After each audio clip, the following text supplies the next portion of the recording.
നമസ്തേ പ്രിയമുള്ള പ്രേക്ഷകരെ, നമ്മുടെ ചർച്ച ചെയ്യുന്നു നവഗ്രഹങ്ങളിൽ സേനാനായകനായ സത്വത്തിൻ്റെ, ധൈര്യത്തിൻ്റെ, സാഹസികതയുടെ ഒക്കെ പ്രഭാകേന്ദ്രമായ ചൊവ്വയുടെ ധനുരാശിയിലേക്കുള്ള ചാരവശാലുള്ള മാറ്റവും ശുഭാശുഭ ഫലങ്ങളും.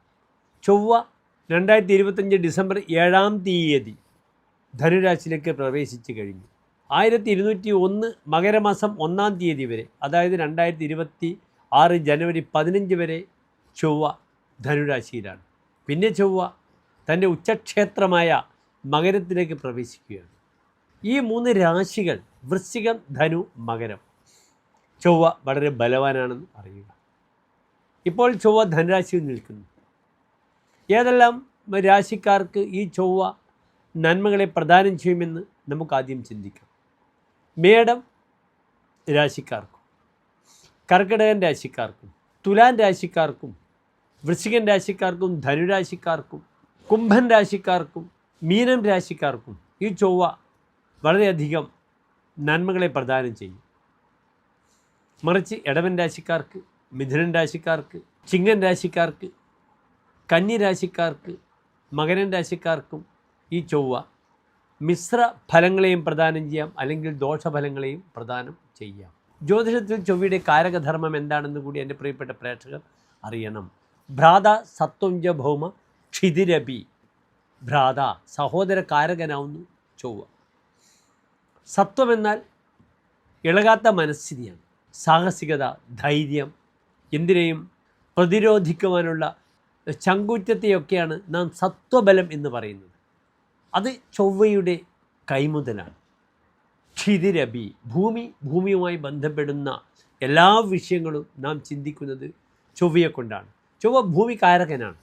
അതിനാൽ ഭൂമിയുമായി ബന്ധപ്പെടുന്ന എല്ലാ വിഷയങ്ങളും, കൺസ്ട്രക്ഷൻ മുതൽ ഭൂമി ക്രയവിക്രയങ്ങൾ, ഭൂമിയുടെ ലാഭം, ഇതൊക്കെ തന്നെ ചിന്തിക്കുമ്പോൾ ചൊവ്വയുടെ ബലവും കൂടി നാം അറിയേണ്ടതുണ്ട്. ഇവിടെ ചൊവ്വ ധനുരാശിയിൽ തൻ്റെ സുക്ഷേത്രത്തിൽ വളരെ ശക്തരായി നിലകൊള്ളുന്നു. അതിനാൽ നമുക്ക് ഓരോ രാശിക്കാരുടെയും ചാരവശാൽ ഈ ചൊവ്വയുടെ മാറ്റം എത്രത്തോളം ശുഭാശുഭ ഫലങ്ങളെ പ്രദാനം ചെയ്യുന്നതെന്ന വിഷയം ചിന്തിക്കാം, ചർച്ച ചെയ്യാം.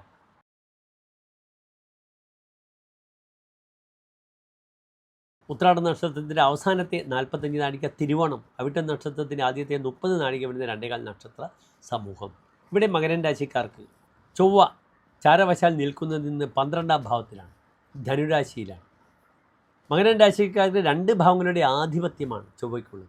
ഒന്ന് 4-ാം ഭാവാധിപത്യം, അമ്മാവന്മാർ, മരുമക്കൾ, ഭൂമി, ജലം, വാഹനം, നാൽക്കാലികൾ. മറ്റൊന്ന് ലാഭം ചിന്തിക്കേണ്ട ഗ്രഹമാണ്. ലാഭം ചിന്തിക്കേണ്ട ഗ്രഹം വ്യയത്തിൽ നിൽക്കുന്നു, ദുർവ്യയത്തിൽ നിൽക്കുന്നു. ധാരാളം ധനപരമായ വിഷയത്തിൽ ദുർവ്യയങ്ങൾ ഉണ്ടാക്കാം. വളരെ ശ്രദ്ധിക്കണം ഒരു കാര്യങ്ങളൊക്കെ ചെയ്യുമ്പോൾ. പലപ്പോഴും ഭൂമിപരമായ വിവാദങ്ങൾ, ഒരു ഭൂമി എടുക്കുക, അഡ്വാൻസ് കൊടുത്താൽ പിന്നെയാണ് അറിയുക ചതിക്കപ്പെടുക. അതിനാൽ ഭൂമിപരമായ വിവാദങ്ങൾ ധാരാളം വരും. മറ്റൊന്ന്, ചൊവ്വ കലഹത്തിൻ്റെ ഗ്രഹമാണ്. താനെടുത്ത ഭൂമിക്ക് ഒരു അതിർത്തി കെട്ടാൻ കോമ്പൗണ്ട് വാളൊക്കെ കെട്ടുമ്പോൾ അയൽവാസികൾ വന്ന് തടസ്സപ്പെടുത്തും, കേസാകും, പോലീസാകും, പട്ടാളമാകും. അവിടെ പ്രകോപനം കൈവരാൻ പാടില്ല. 12 ചൊവ്വ പെട്ടെന്ന് പ്രകോപിതനാവും. സംഘർഷം വരും, അടിവരും. ശതാക്ഷോഭിതൽ തക്ഷതോ ലോഹഗാദേഹി കുജേ ദ്വാദശേ അർത്ഥനാശം കരോതി. ലോഹം ദണ്ട് മുതലായതുകൊണ്ട് തനിക്ക് പരിക്ക് വരുമെന്നാണ് പറഞ്ഞിരിക്കുന്നത്. അപ്രകാരം ശ്രദ്ധിക്കണം. രാത്രി യാത്രയിൽ ആക്രമിക്കപ്പെടും. തന്നെ വിലപ്പെട്ട രേഖകൾ, കാശ്, ധനം ഇതൊക്കെ ആരെങ്കിലും അടിച്ചു കൊണ്ടുപോകും. അതിനാൽ രാത്രി യാത്ര മകരൻ രാശിക്കാർ ഈ 40 ദിവസക്കാലം ജനുവരി 15 വരെ, മകരമാസം 1-ാം തീയതി വരെ ചെയ്യാതിരിക്കുന്നത് വളരെ നല്ലതാണ്. മൃഷ കിംവദന്തി ഭയം. കിംവദന്തികളെ ഭയക്കണം. അനാവശ്യമായ കിംവദന്തികൾ പെടും. തന്നെപ്പറ്റി ആരെങ്കിലും അപവാദങ്ങൾ പറഞ്ഞുകൊണ്ടിരിക്കും. അത് സ്ത്രീ വിഷയമായാലും ഭൂമി വിഷയമായാലും. ചില വ്യാപാരത്തിൽ താൻ മറ്റുള്ളവരെ ചതിച്ചു എന്ന് പറയുന്ന രീതിയിലുള്ള അപഖ്യാതികൾ കേൾക്കും. ദസ്യുതോവ, തന്നെ മറ്റുള്ളവർ ചതിക്കും.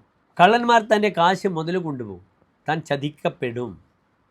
കലി പാരധി ഹേതു ദുഃഖം വിചിന്യം. ഈ ചൊവ്വ വളരെയധികം ശ്രദ്ധിച്ചില്ലെങ്കിൽ വീട്ടിൽ തന്നെ സമാധാനം വളരെ കുറയും. അമ്മാവന്മാർ, മരുമക്കൾ, ഭൂമി വിവാദങ്ങൾ, സഹോദരങ്ങളുമായി ബന്ധപ്പെടുന്ന ക്ലേശങ്ങളൊക്കെ തന്നെ ഈ ചൊവ്വയുണ്ടാക്കും. ശാരീരികമായി മകരൻ രാശിക്ക് പറഞ്ഞിരിക്കുന്ന ഫലം നിങ്ങൾക്കറിയാം. അധകൃശ, ശരീരത്തിൻ്റെ ബോഡിയെക്കാട്ടും പാദങ്ങൾക്ക് ബലക്കുറവ് വരും, അതിനാൽ പെട്ടെന്ന് വീഴ്ച വരും, പാദങ്ങൾക്ക് വൈകല്യങ്ങൾ വരും, എല്ല് പൊട്ടും മുതലായ ബുദ്ധിമുട്ടുകൾ വരും, ഡിസ്ക്, നടുവേദന തൻ്റെ കൂടപ്പിറപ്പായി വരുന്ന സമയമാണ് ഈ 40 ദിവസക്കാലം എന്നറിയുക. ഇവിടെ നിർബന്ധമായും ധർമ്മദൈവ സങ്കേതത്തിൽ വിളക്കിലേക്ക് എണ്ണാമാല പായസം നിർബന്ധം. ശാക്തേയ പൂജയുള്ള തറവാടിൽ ശക്തി പൂജ ചെയ്യണം. എന്താണ് ധർമ്മദൈവം അതറിഞ്ഞ് അവിടെ വഴിപാടുകൾ ചെയ്യുക. വിളക്കിലേക്ക് എണ്ണ, തിരി സമർപ്പിക്കുക, കടുംപായസം സമർപ്പിക്കുക. ഇതല്ലാതെ മറ്റൊരു മാർഗമില്ല. അനാവശ്യമായ ഇൻവെസ്റ്റ്മെൻറ്റ് ഒന്നും വേണം. ഭൂമി ഇൻവെസ്റ്റ് ചെയ്യുമ്പോൾ വളരെ ശ്രദ്ധിക്കണം. വാങ്ങുകയാണെങ്കിലും കൊടുക്കുകയാണെങ്കിലും buying and selling the land should be very careful.